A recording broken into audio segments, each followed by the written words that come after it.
Assalamualaikum warahmatullahi wabarakatuh. Perkenalkan, nama saya Muhammad Sirajuddin dari Fakultas Usuluddin Adab dan Humaniora, program studi Bahasa dan Sastra Arab. Di sini saya bersama rekan saya, Rizka Barikotun Nafiah, akan mempresentasikan tentang alasan diperlukannya pendidikan Pancasila. Dalam pikiran Anda pasti pernah terlintas kan, mengapa harus ada pendidikan Pancasila di perguruan tinggi? Hal tersebut terjadi mengingat jurusan atau program studi di perguruan tinggi sangat spesifik, sehingga ada pihak-pihak yang tidak terkait langsung dengan program studi yang diambilnya. Namun, apabila Anda berpikir jernih dan jujur terhadap diri sendiri, pendidikan Pancasila sangat diperlukan untuk membentuk karakter manusia yang profesional dan bermoral. Hal tersebut dikarenakan perubahan dan infiltrasi budaya asing yang bertubi-tubi mendatangi masyarakat Indonesia bukan hanya terjadi dalam masalah pengetahuan dan teknologi saja, melainkan juga berbagai aliran dalam berbagai kehidupan bangsa. Oleh karena itu, pendidikan Pancasila diselenggarakan agar masyarakat tidak tercerabut dari akar budaya yang menjadi identitas suatu bangsa dan sekaligus menjadi pembeda antara satu bangsa dan bangsa lainnya. Selain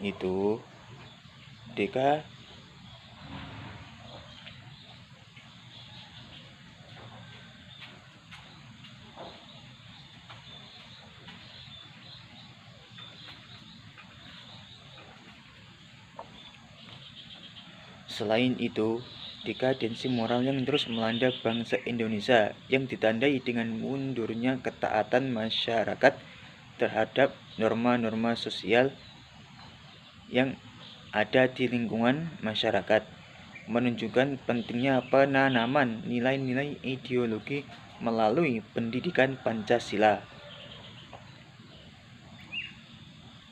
Dalam kehidupan politik, para elit politik atau eksekutif dan legislatif mulai meninggalkan dan mengabaikan budaya politik yang santun, kurang menghormati, fatsun politik, dan kering dari jiwa kenegarawan. Bahkan banyak politikus yang terjerat masalah korupsi yang sangat merugikan keuangan negara. Selain itu, penyalahgunaan narkoba yang melibatkan generasi dari berbagai lapisan mengerus nilai-nilai moral anak bangsa. Korupsi sangat merugikan keuangan negara yang dananya berasal dari pajak masyarakat. Karena terjadi penyalahgunaan atau penyelewengan keuangan negara tersebut, maka target pembangunan yang semestinya dapat dicapai dengan dana tersebut menjadi terbelakangi. Hal tersebut menunjukkan betapa pentingnya Pancasila diselenggarakan di perguruan tinggi untuk menanamkan nilai moral Pancasila kepada generasi penerus cita-cita bangsa. Dengan demikian,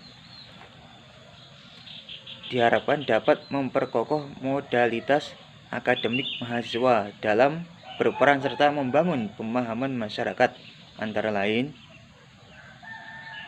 kesadaran gaya hidup sederhana dan cinta produk dalam negeri. 2. Kesadaran pentingnya kelangsungan hidup generasi mendatang. 3. Kesadaran pentingnya semangat kesatuan persatuan atau solidaritas nasional. 4.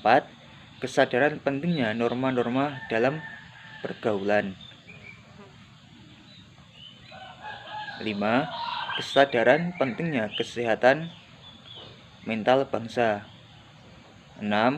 Kesadaran tentang pentingnya penegakan hukum. 7.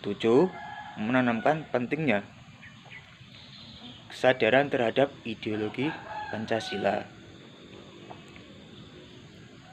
Penanaman dan penguatan kesadaran nasional tentang hal-hal tersebut sangat penting karena apabila kesadaran tersebut tidak segera kembali disosialisasikan, diinternalisasikan, dan diperkuat implementasinya, maka masalah yang lebih besar akan segera melanda bangsa ini, yaitu musnahnya suatu bangsa, atau istilahnya meminjam istilah dari Enci Omes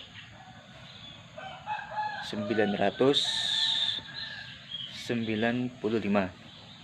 yaitu the end of the nation state.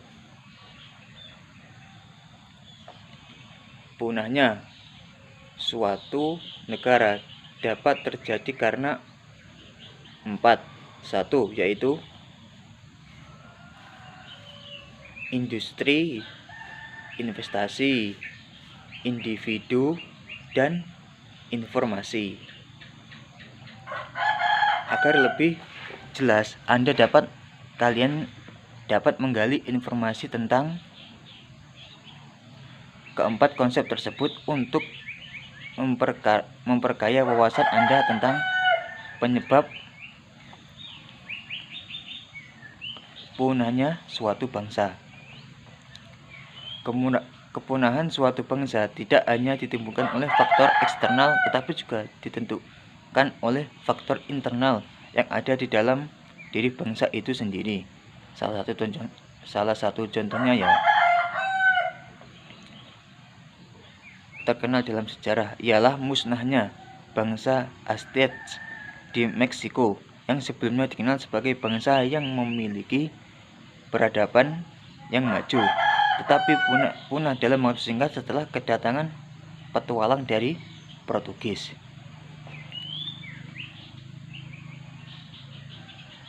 Agar lebih paham lagi tentang memahami faktor-faktor yang dapat menyebabnya punahnya suatu bangsa, maka kita bisa mencarinya melalui informasi melalui berbagai sumber dalam rangka menggulangi keadaan tersebut. Pemerintah telah mengupayakan agar pendidikan Pancasila ini tetap diselenggarakan di perguruan tinggi meskipun pada tataran implementasinya mengalami pasang surut pemberlakunya. Tetapi sejatinya pendidikan Pancasila harus tetap dilaksanakan dalam rangka membentengi moralitas bangsa Indonesia. Dengan demikian, tanggung jawab berada di pundak perguruan tinggi untuk mengajarkan nilai-nilai Pancasila sebagai amanat Undang-Undang Dasar 1945 yang menekankan pentingnya mencerdaskan kehidupan bangsa. Nah, dalam hal ini kecerdasan tidak hanya mencakup intelektual, tetapi juga mencakup pola kecerdasan emosional, kecerdasan spiritual yang menjadi dasar pengembangan kecerdasan bangsa dalam bentuk kecerdasan ideologis.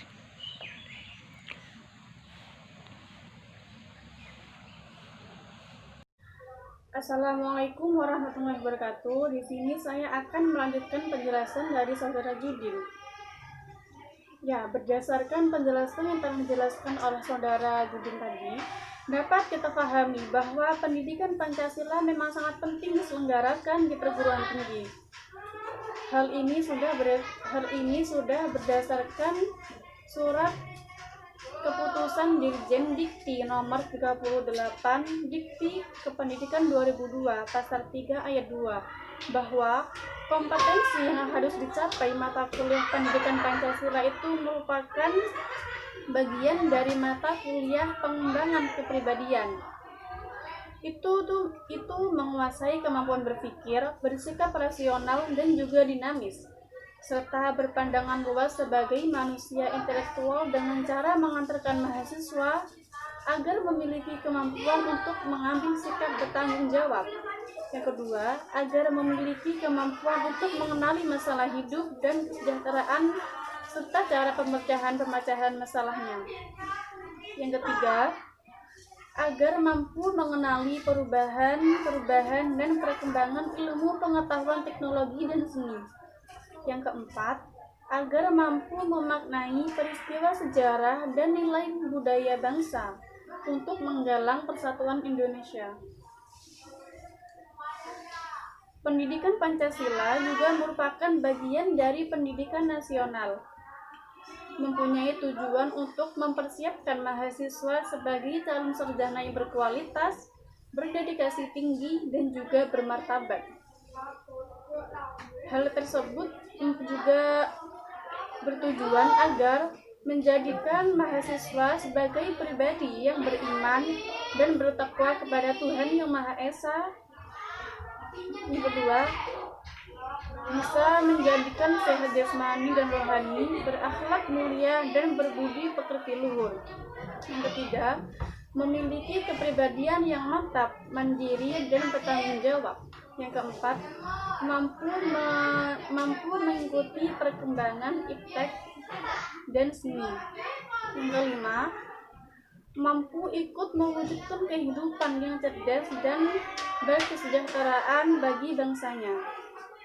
Secara spesifik, tujuan penyelenggaraan pendidikan Pancasila di perguruan tinggi adalah yang pertama, yaitu memperkuat Pancasila sebagai dasar falsafah dan ideologi bangsa melalui revitalisasi nilai-nilai dasar Pancasila sebagai norma dasar kehidupan bermasyarakat, berbangsa, dan bernegara. Yang kedua, memberikan pemahaman dan penghayatan atas jiwa dan nilai-nilai dasar Pancasila kepada mahasiswa sebagai warga negara Republik Indonesia, dan membimbing untuk dapat menerapkannya dalam kehidupan bermasyarakat, berbangsa, dan bernegara. Yang ketiga, mempersiapkan mahasiswa agar mampu menganalisis,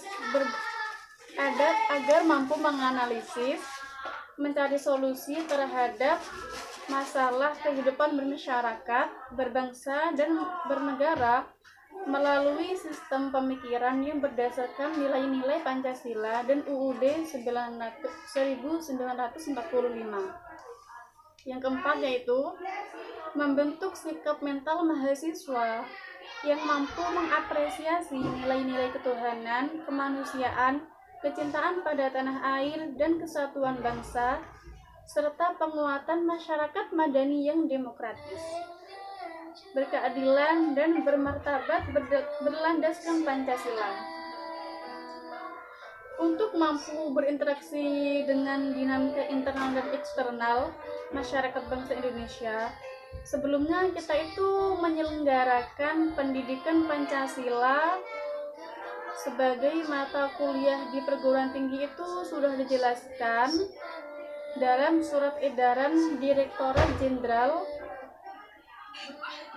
Pendidikan Tinggi nomor 914 EP tahun 2011 tertanggal 30 Juni 2011. Ditentukan bahwa perguruan tinggi harus menyelenggarakan pendidikan Pancasila itu minimal 2 SKS dan dilaksanakan bersama mata kuliah pendidikan kewarganegaraan dengan nama Pendidikan Pancasila dan Kewarganegaraan dengan bobot minimal itu 3 SKS. Selanjutnya, Undang-Undang Republik Indonesia tahun nomor 12 tahun 2012 itu tentang pendidikan tinggi memuat penegasan tentang pentingnya dan ketentuan penyelenggaraan pendidikan Pancasila sebagaimana termaktub dalam pasal-pasal ayat berikut ini. Yang pertama, yaitu pasal 2 menyebutkan bahwa pendidikan tinggi berdasarkan Pancasila, Undang-Undang Dasar Negara Republik Indonesia tahun 1945, Negara Kesatuan Republik Indonesia, dan Bhinneka Tunggal Ika. Yang kedua yaitu Pasal 35 ayat 3 menegaskan ketentuan bahwa kurikulum pendidikan tinggi sebagaimana dimaksud pada ayat 1, wajib mata kuliah itu seperti agama, Pancasila, kewarganegaraan, dan juga bahasa Indonesia. Dengan demikian, berdasarkan ketentuan pasal 35 ayat 3 UUD nomor 12 tahun 2012 ditegaskan bahwa penyelenggaraan pendidikan Pancasila di perguruan tinggi itu wajib diselenggarakan, dan sebaiknya itu diselenggarakan sebagai mata kuliah yang berdiri sendiri dan harus dimuat dalam kurikulum masing-masing perguruan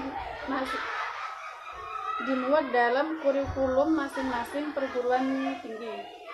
Dengan demikian, keberadaan mata kuliah pendidikan Pancasila merupakan kehendak negara, bukan kehendak perseorangan atau golongan, dan hal ini juga bertujuan demi terwujudnya tujuan negara kita.